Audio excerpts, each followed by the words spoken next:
Everyone's talking about Greenland, but that's not the real story. The real story is about what happens when friends start treating each other like enemies. We expect rivals to fight trade wars. That's just part of the game.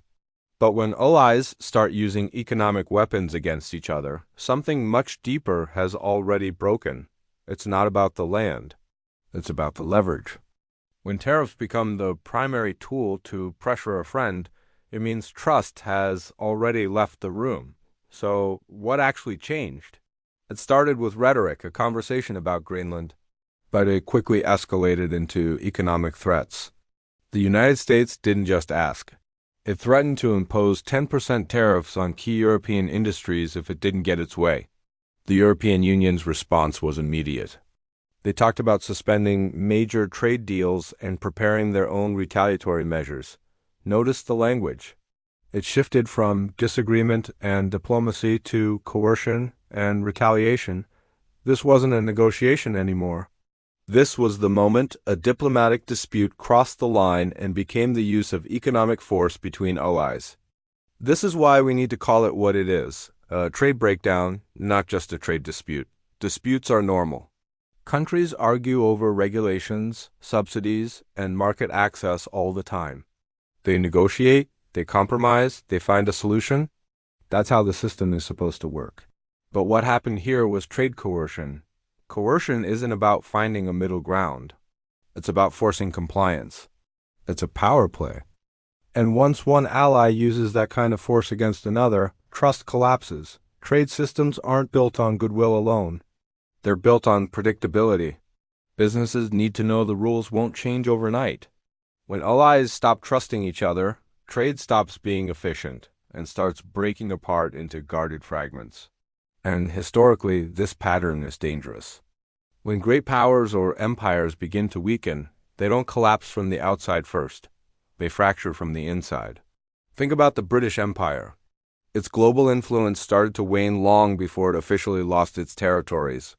The first signs of trouble appeared when trade within the empire itself became a weapon. Different parts of the empire started competing against each other, using economic leverage to gain advantages. That internal friction was a symptom of a deeper decay. The situation with Greenland mirrors this late-stage imperial behavior. The fight isn't the cause of the problem. It's a symptom of a system under stress. It shows that the foundational trust that held the alliance together is eroding. Now, let's talk about the economic cost that nobody is discussing. When allies impose tariffs on each other, it's not just a political statement. It has real-world consequences. These tariffs ripple through our interconnected supply chains, raising costs for everyone, from manufacturers to consumers. But the immediate price hike isn't even the biggest problem.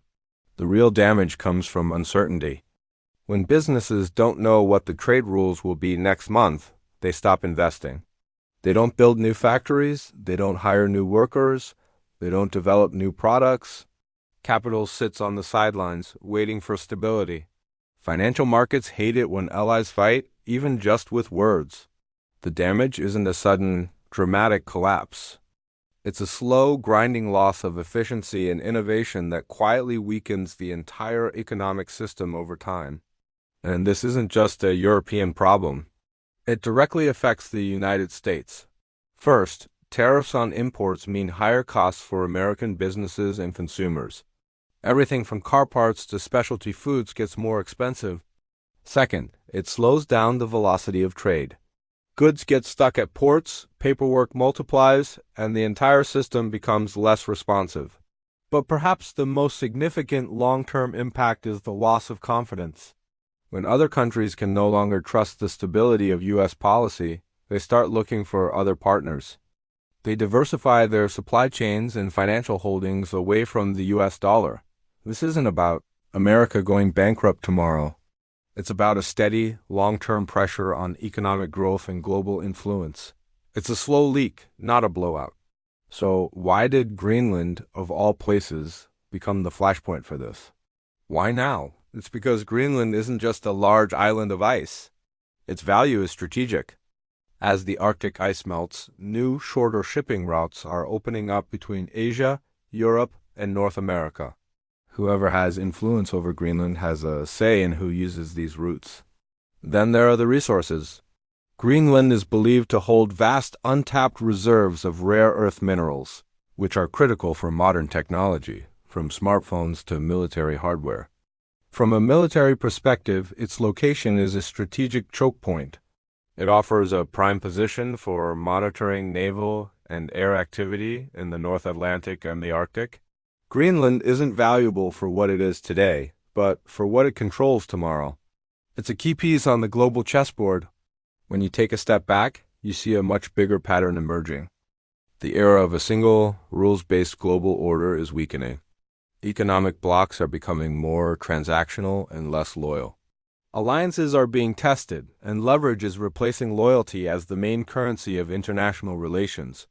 The world isn't necessarily heading for a total collapse, but it is fragmenting. We are moving from a relatively smooth, interconnected global system to one with higher friction everywhere. Think of it like a highway system suddenly being filled with toll booths, checkpoints, and detours.